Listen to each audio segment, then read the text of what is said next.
Good morning. We're going to do a section called Factoring a Review. This is going to be counted in your homework section. Up until now, we have been doing a certain type of problem, one at a time, and now we're going to mix them all up. And so we need a strategy in how we're going to solve these types of problems. Okay, so the first thing you should always look at with any type of problem we're doing is it in standard form? You know, along the lines of our ax squared plus bx plus c, you know, descending powers on those variables. When I have four terms, I usually take it in whatever form they give it to me. I don't change anything around, but anything else I always look to see if I have those descending powers. Then the next thing you should look for is that greatest common factor. Right now is the perfect time to take it out right up front. That way you're dealing with smaller numbers, and the smaller numbers, the better. And is our leading coefficient positive? If it isn't positive, factor out a -1. It'll make life so much easier. Okay, so those three things right there, you should look for on every problem you're doing right off the bat. It'll make your life a lot easier. Okay, so once I do that, I'm going to count up how many terms I have. And if I have two terms, I am going to look to see if I have squares or do I have cubes. Okay, so this one here, I look at it and I got, I got a square here and a square here. And I got a difference there, so I got a difference of squares going on. And if I have that, if it comes in the form of a squared minus b squared, I can figure out what my a is and what my b is. You know, what did I square to get this number? What did I square to get this number? And then I can just plug those into my template here. So if I come back over here, what I square to get x squared, and x, right? So my a equals x. What did I square to get 49? 7. So, that's my b equals 7. So then I'm just going to plug it in over here, and I'll get my x plus 7 and an x minus 7. And there you go. Okay, the sum of squares. Okay, this one's a square, and this one's a square, and but I got that plus sign right there. And those we cannot do at this time. That's as far as we can go on this particular problem. So this one here is prime. Okay, so let's say I look at my problem and I have two terms, and this time they're cubes. That's what sets us off, is that little cube there. Plus, if I look at my list over here, my cube list, I got 27 on there. All right, so again, if I have cubes, I can figure out what I cubed to get this, and that's my A. What I cubed to get this, that's my B. And then I can just plug them into my formula over here. So when I'm looking at this, I'm going to say, okay, my A is X, my B is 3. Here's my formula, so I'm going to put them in there. I'll have X minus 3. Then I'm going to have an x squared. Then multiply those two together, and that'll give me plus 3x. And then I have a b squared, so plus 9. Don't leave that as 3 squared, because you guys know what 3 squared is. You have to do that math and put it over there. Okay, same type of thing when you have a sum of cubes. Notice we can do these. We can't do the sum of squares, but we can do the sum of cubes. So here's my formula. I need to identify my A. I'm going to identify my B. And then I'm going to plug it into my template over here. I'll get an x plus 2. And then an x squared. Then minus 2x. And then plus 4. And there you go. You're done with those. Okay, so now what if we count up all of our terms and we have 3 terms? Okay, so we have 3 different ways of doing it. Now our easiest way to do it is my leading coefficient 1. So if your leading coefficient is 1, all that we have to do is find 2 numbers that multiply up to our constant back here and add up to what our middle term is going to be. Okay, so I'm looking at this. I got a 6 here. Factors of 6 that will add up to 5. 2 and a 3. So all I have to do now is plug those into my template. So an x plus 2 and an x plus 3. So if I multiply that together, I get the 6. If I add them together, I get the 5. So we're good to go on that one. Now, let's say got 3 terms. I notice my first term is a perfect square and my last term is a perfect square. So it might qualify for this. We have to go check it to make sure. So I'm going to figure out what my a is. My a is what I squared to get this, which would be a 2x. I have to figure out what my b is, which is what I squared to get this, which is a 3. Then I have to check it for that 2ab, which would give me 2 times 2x times 3, which gives me what? 4 times 3, 12x. That's my middle term, so this would work. Now, because of the plus sign here, I am going to use this one up here, so it's going to be the a plus b and square it. So I'll have the 2x plus 3 and squared, and there you go. Now, if that was a minus sign, you would use this one here, okay? Then let's say we count them up and we got 3. And then I'm looking at it, well, that one's a perfect square, but this one's not, because 6 over here is not on my perfect square list, okay?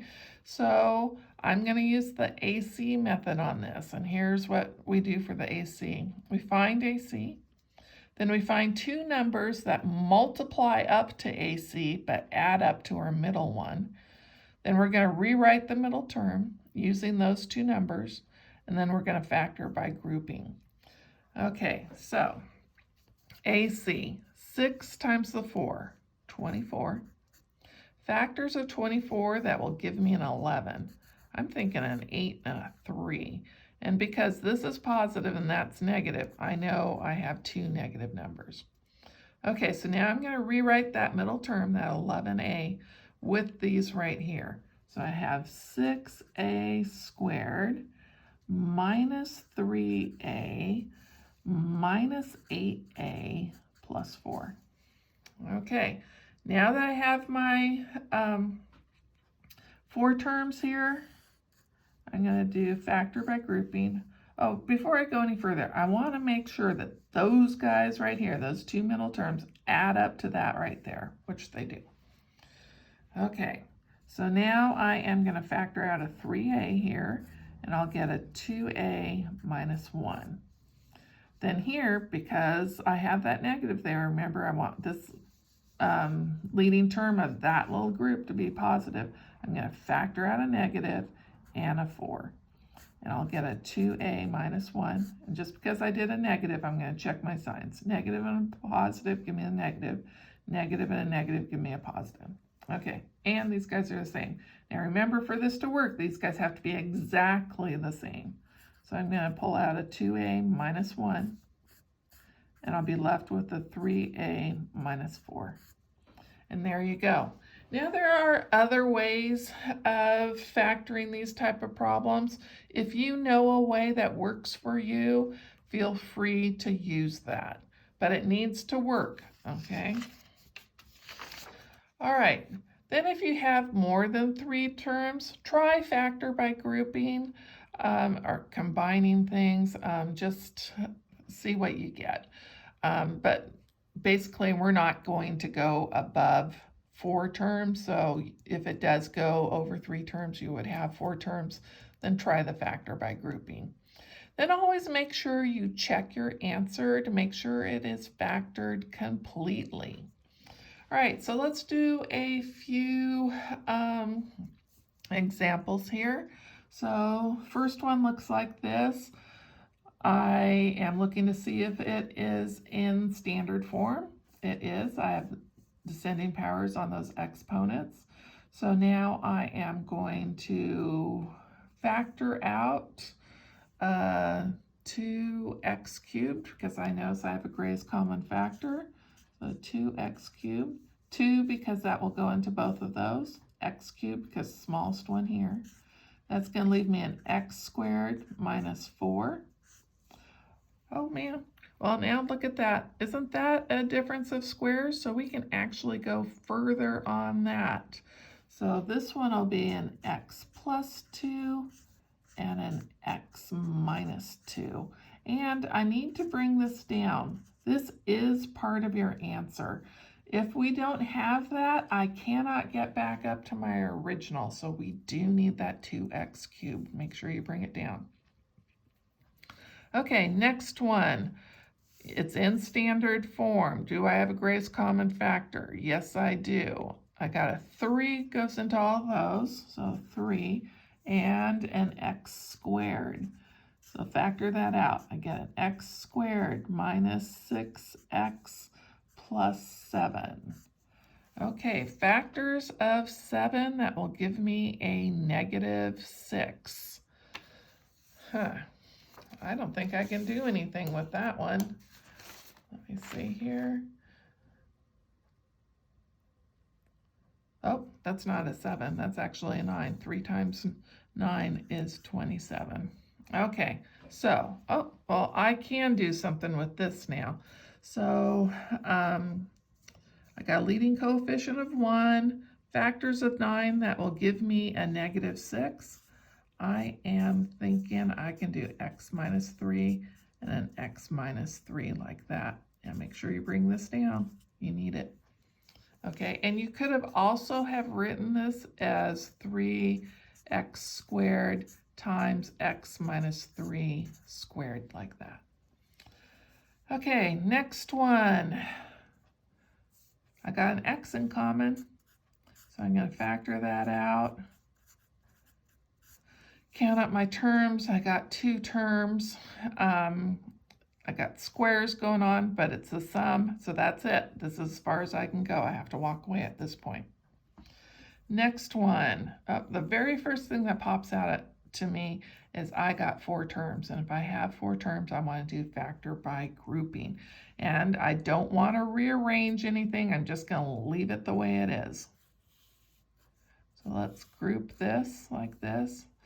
Pull out an x, and I got a y plus 8. Back here, I'm going to pull out a 3, and I got a y plus 8. Y plus 8 is common in both of those. And I have an x plus 3 left over. Okay, next one.